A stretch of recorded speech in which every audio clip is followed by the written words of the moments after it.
start kar rahe ho, okay? Okay, 1, 2, 3. So this is the practical of meter bridge. In this practical, we measure the resistance of wire and also the resistivity of wire. Okay? And this meter bridge is working on the principle of Wheatstone bridge. This meter bridge is working on the principle of Wheatstone bridge. Okay? And this is the galvanometer. This is the resistance box. This is the battery eliminator. And this is the meter bridge. And in the meter bridge, this is the copper strip. And this is the Constantan wire. And I also explained that Constantan wire is a alloy and its resistivity is very high. And this copper strip has the high conductivity. Okay? I think this is clear. Now I will connect the every wire through the meter bridge. This positive terminal of battery is connected to the point A and negative terminal of battery is connected to the point B. Okay? It's clear? Positive terminal with point A and negative terminal with point B. Okay? This is the resistance box. Resistance box is in the left gap and unknown resistance is in the right gap. Okay? And this is galvanometer. Galvanometer at the middle point. The negative terminal of jockey is connected with the negative terminal of galvanometer is connected with the jockey. This is called jockey. Okay? It will use to slide on the wire. And through this we measure the null point. We detect the null point. Okay?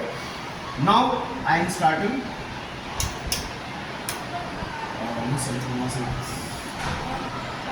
On है?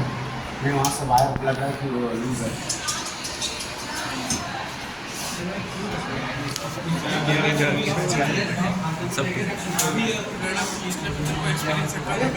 Sir red कर लेंगे. इसको pause कर दीजिए. नहीं sir. चलो ठीक है. तो देखो और ध्यान दीजिएगा, ये चीज़ मैंने आप लोगों को पहले भी एक्सप्लेन किया था कि बैटरी को आप ज़्यादा देर तक ऑन मत करिएगा, क्योंकि अगर आप ज़्यादा देर तक ऑन करोगे तो ये वायर जो होता है हीट हो जाता है, और जब वायर जब हीट होगा तो इसका रेजिस्टेंस चेंज हो जाएगा. ठीक है ना? हाँ, रेजिस्टिविटी भी चेंज हो जाएगा because this is depends upon the temperature. तो देखो अब हम इसको ऑन कर रहे हैं. अब हम पहले ये चेक करेंगे कि हमारा सर्किट सही है कि नहीं.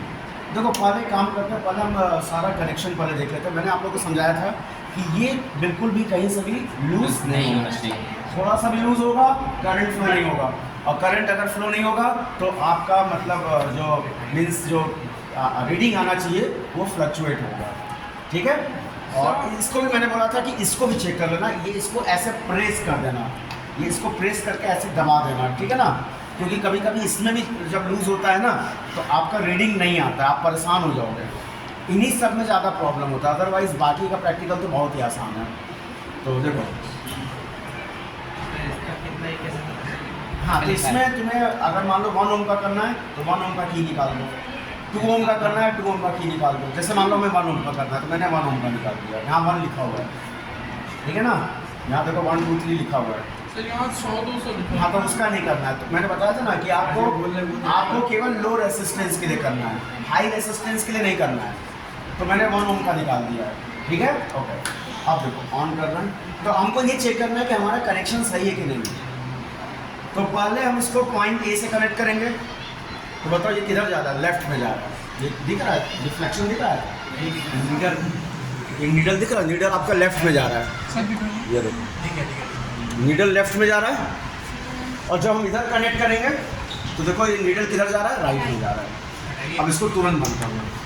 इसका मतलब ये हुआ कि हमारा कनेक्शन क्या है? सही है. अगर दोनों तरफ डिफ्लेक्शन हो रहा है तो इसका मतलब कनेक्शन सही है. अगर वन वे डिफ्लेक्शन हो रहा है तो इसका मतलब कहीं ना कहीं प्रॉब्लम है. प्रॉब्लम क्या मैंने समझा दिया. इसमें प्रॉब्लम होगा या तो वायर में लूज कनेक्शन हो. यही 2 प्रॉब्लम सबसे ज़्यादा होता है. ठीक है ना? और दूसरा आप इसको 2 वोल्ट पर रखिएगा, 2 वोल्ट से ज़्यादा मत करिएगा. ठीक है? Now I will take the reading. तो बताओ ये पॉइंट ए है. ध्यान रखिएगा पॉइंट ए किधर होता है?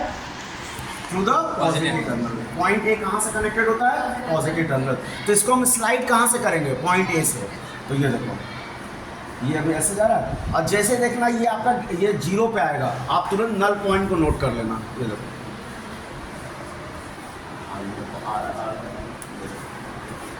ये देखो 0 पे आ गया ना, ये देखो 0 पे आ गया, तो 0 पे आ गया तो ये आप इसको 55 ले लो। सॉरी रीडिंग कहाँ से स्टार्ट हो रहा है, यहाँ से, हाँ नहीं यहाँ से ले रहे थे ना, ठीक, तो यहाँ से ले रहे थे, तो बताओ ये कहाँ पे आ रहा है, 45 पे आ रहा है, ऊपर वाला स्केल ले रहे हैं, तो ये बताओ ये कहाँ पे आ रहा है, 45 पे आ रहा है, तो इसका मतलब L कितना आ गया, 45 सेंटीमीटर, Yes, sir. ठीक है ना। और बताओ R मैंने कितना लिया है, 1 ओम, फॉर्मूले में रख देना, फॉर्मूला मैंने बताया था x is equal to R 100 minus L upon L, L कितना है 45 और R कितना है 1 ओम, तो कैलकुलेट करना x आ जाएगा, और x क्या होगा, देख इसको बंद कर दो, x क्या है, this is the unknown resistance of wire. अब बताओ जब x आ गया, अब हमें इसका रेसिस्टिविटी निकालना है, तो x इज इक्वल टू क्या होगा, रो L अपॉन A, और एरिया क्या होगा, पाई R स्क्वायर। R कैसे निकालते हैं, बाई यूजिंग स्क्रू गेज, ठीक है ना, तो इसका रो निकल जाएगा, रो का मतलब रेसिस्टिविटी हो जाएगा, ओके दैट्स फाइन। और यही आपको 3 बार करना है, for 1 ohm, for 2 ohm and for 3 ohm. Sir length क्या, लेंथ ऑफ रेजिस्टर, ये तो इसको मेजर कर लेना, ये तो स्केल से आप मेजर कर सकते हो, कॉइल है हाँ तो उसको ऐसे स्ट्रेच कर लेना ना, तो स्ट्रेच करके लेंथ मेजर कर लेना, ठीक है।